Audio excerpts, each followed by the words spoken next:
The Battle of Rodinsky is nearing its end as the Russians have managed to gain full control of the apartment complex area, reaching the highway under Ukrainian control along the industrial zone and the outskirts of the city itself.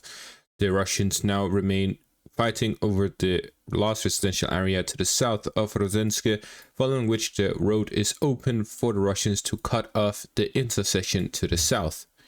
In combination with this, the Russians have started pushing towards the TO504 highway, which will allow the Russians to cut off the connection between the Ukrainian forces from Reshine through the Dacha area and into Pokrovsk. The Russians are able to cut off the highway here to the south and then advance up north along the residential area or through the industrial area. They'll be able to isolate Myrnohrad completely from the supplies going through Pokrovsk. As for Pokrovsk itself, not much remains under Ukrainian control within the city. The roads that the Ukrainians are currently using to resupply their forces within Myrnohrad goes through Reshine, through the intersection down south, and then towards the intersection here in the eastern outskirts of Pokrovsk, through towards Myrnohrad. There are some secondary roads in the north and along the northern flank of the city, as well as to the south along the railway area into the southern parts and in the roads in between. So there's a lot of connections between the eastern parts of Pokrovsk and the western parts of Myrnohrad. However, all of these have to go through Reshine in one way or another, through the eastern highway, to the northern highway, or through the western parts into the Dacha area, then into the city itself and through towards the intersection yet again. This means if the Russians are able to cut off the intersection to the south and the intersection to the north, then all roads would be cut off from Myrnohrad.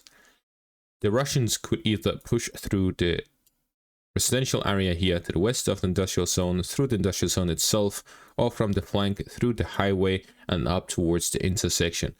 All of these to cut off this intersection, which will cut off all of the supplies going through from the western roads. This will leave some secondary roads under Ukrainian control to the north of Myrnohrad, which can be cut off through Rodinsky. So with this, we can see very clearly that the Russians are working currently directly towards cutting off all supply lines in and out of Myrnohrad. Someone asked me how many Ukrainian soldiers are within Myrnohrad, Surya, Lysivka, and the general positions that would be included in this encirclement. The simple answer is I don't know. No one knows. The few websites that used to cover which operated where have been shut down. Therefore, I'll give you an estimate based on the nature of the fighting and the balance of power. So we do not know exactly how many units each side is operating with. The estimates by each side, the Russians are estimating about 600,000 to 700,000 soldiers operating within Ukraine, while Ukraine is estimating, I don't remember what estimates they give, but they are completely like weird. Because it's very clear the Ukrainians are lacking manpower, but some claims even up to 1 million soldiers operating within Ukraine on the Ukrainian side, which is completely bogus. It is much closer to maybe 300,000 at best. If that is the case, then for every front line, the Russians would in general outnumber the Ukrainians 2 to 1. The estimates for the Russian soldiers operating within Pokrovsk and Myrnohrad would be around the number of brigades and regiments that is operating in the vicinity of both cities, where if we do not include the northern incursion, only taking the frontline units here to the southeast and southwest, as is shown by Deep State map, it would be approximately 40,000 soldiers. Half of that for Ukraine would be approximately 20,000 soldiers, of which it is clear where these soldiers would be concentrated, the majority of which would be within Reshine, the northern parts of Reshine, along the railway, the fortified positions, and then in the city of Myrnohrad. We see, based on the available areas where they can operate from, the majority would be in Myrnohrad, the fortifications, and Reshine, where it is limited the area where they can operate through within Pokrovsk. Therefore, it is also limited how many soldiers they have available in the area. So based on this, the majority of the Ukrainian forces would be in the Myrnohrad direction. From that, even if we say just half of them, that would be 10,000 soldiers at risk of encirclement. If the Russians are able to close it before much of those forces can withdraw, they can cut off somewhere around 5 to 10,000 soldiers within the city and the surrounding areas. This is of course a very rough estimate. There is no clear data on the reality of the situation. It is all based on hearsay and not reliable sources, and without proper monitoring uses, we do not know where, how many, and so on of soldiers are present in some areas. There's even words that some brigades are staffed at half a battalion level, so a 5,000 number brigade is staffed at approximately 500 soldiers.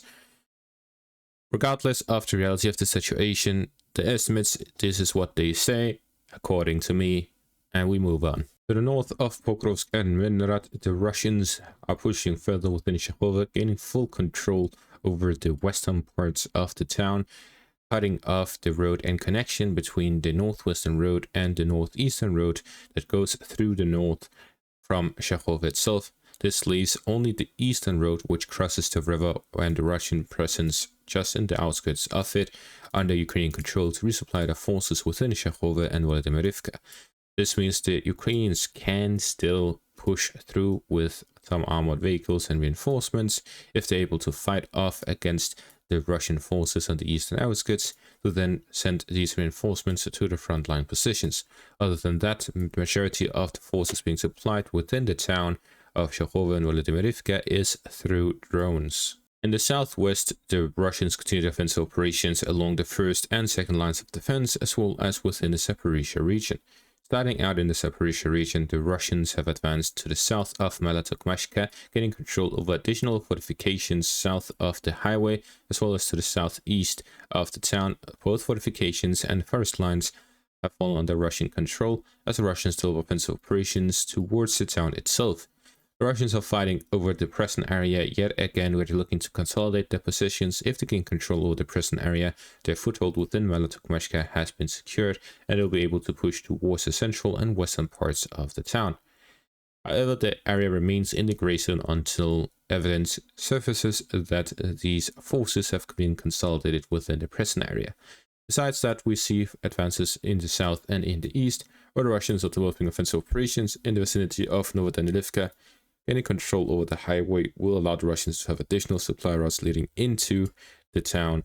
This spreads out the risks with pushing with armored convoys towards the town. The Russian forces are already being struck or behind the frontline positions before they even reach the front line, as the Ukrainians are constantly weakening their rear positions near Robotyne and the Surovikin line for the movement of Russian forces. Whenever they move, they are detected, and FPV drones already swarm towards them from the moment they are detected. This is what makes it difficult for these Russian forces to advance. What they do is that they have these armored vehicles that push up from their rear positions, such as Novokhovivka, up towards the front line as far as they can go. Then they dismount the infantry once they start getting struck, to which the infantry move on through the forest lines to try and arrive at the frontline positions. Along the first and second lines of defense here in the Zaporizhia and the Pokrovsk region, the Russians continue offensive operations west of Melanivka, reaching the outskirts of Vesele and Zeleny, as they have managed to capture Poltavka and Melanivka to the south of the defensive line. Three settlements remain under Ukrainian control, which is Vysoka, Zeleny, and Vesele. Gaining control over these will allow the Russians to have a base of operations towards the first line of defense east of Huliaipole. At the same time, the Russians have consolidated their gains here to the north of Pavlivka following the capture of the town, allowing them to gain control over the border between the Dnipropetrovsk and Zaporizhia region, and they continue their operations to align the front line with the Yanchur River here in the north. In the direction of Vishneve, along the second line of defense, the Russians are fighting here along the defensive line, pushing through from Verbove, where they're looking to gain a foothold in the eastern outskirts of the settlement, reaching the outskirts, but the consolidation has yet to happen as fighting is ongoing. Combined push from the south, southeast, and east is through the forest lines where infantry is mostly operating, and the highway road itself, where armored vehicles are operating. To the northeast of Pokrovsk, the Russians continued offensive operations in the direction of Konstantinivka, where they've managed to gain control over the central parts of Leshivka. The Russians are here working to gain full control over the settlement, opening up the road for the forces to enter into Ivanopilia, where fighting is already taking place on the outskirts of the settlement along the fortified positions. The Russians have already reached Konstantinivka from the east and northeast. This leaves just the southern parts lagging behind. The Russians' objective is to gain control over these fortified positions and settlements to the south of Konstantinivka, aligning the front line to the east, southeast, and south with the city itself before they start fighting inside of it to properly consolidate their positions within the city and to start the battle of it. To the north of this, the Russians continue offensive operations to the east of Leman, gaining control over additional fortifications on the eastern outskirts of the city, as well as to the north of Yampil. The Russians are advancing along the forested area, where they gain control over one part of it after another. With control over these fortifications along the railway connects directly to the city, and the Russians have control over the fortifications on the flanks of it. This means Russian forces can start attacking the city itself. However, it is more likely they will be focusing on gaining control over what remains of the fortifications on the northern and southern flank of it to isolate Leman from the fortifications along the first line of defense and to flank the fortifications not just from the eastern direction but from the western direction as well. Therefore, the Russians need to catch up with their positions and fighting within Yarova, Drobisheve, and Novoselivka before they can start attacking the city from the east.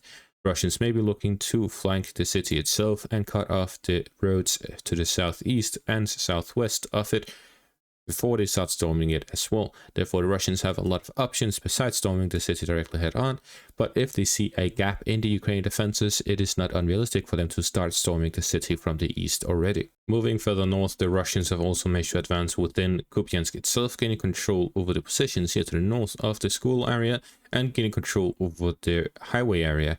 With this, the Russians continue offensive operations to the eastern outskirts of Kupiansk to gain control over what remains under Ukrainian control of the residential area within the town. To the northwest of this, the Russians have managed to advance further along the border between the Belgorod and Kharkiv region to the northeast of Boloivka, as Russians are lining the front line to the northwest and northeast of the settlement. Russians are here looking to gain control over the border area itself, where they lack 2 forest patches before they have full control over the border between the Luhansk region in the southeast all the way up towards Milove in the northwest. This is a wide section of the border area which would fall under Russian control. However, this does not mean that they will have a solid entry into the Ukrainian side of the border, as the supplies and the roads leading to Ukraine is not that significant unless they also have control over Wuhansk and the Vorishna and connect all 3 locations. At that point, they would have proper supplies into the Kharkiv region from the north.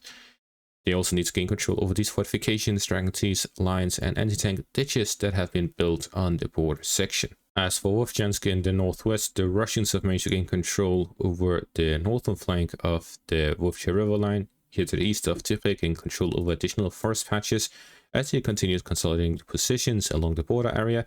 Also managed to advance further in the southwestern outskirts of Wuhansk, gaining full control over the southwestern residential area, leaving what remains under Ukrainian control to be the eastern parts of the settlement and the southern outskirts along the railway line, both of which the Russians are fighting over to gain full control over Wuhansk, which will solidify their positions on the southern bank of the Vovcha river line and allow them to consolidate their positions in the western and eastern directions to gain full control over the Vovcha river line here along the border area, potentially to connect their forces here along the Vovcha river line and then down towards the Milove direction, gaining full control over the border section here east of the Sersky Donetsk river, which will then allow them to push towards gaining control over the highway that is connecting here in the central parts between the border areas. And that is going to be all for this update. It has been your host Weeb Union. Thank you all for watching and have a great day.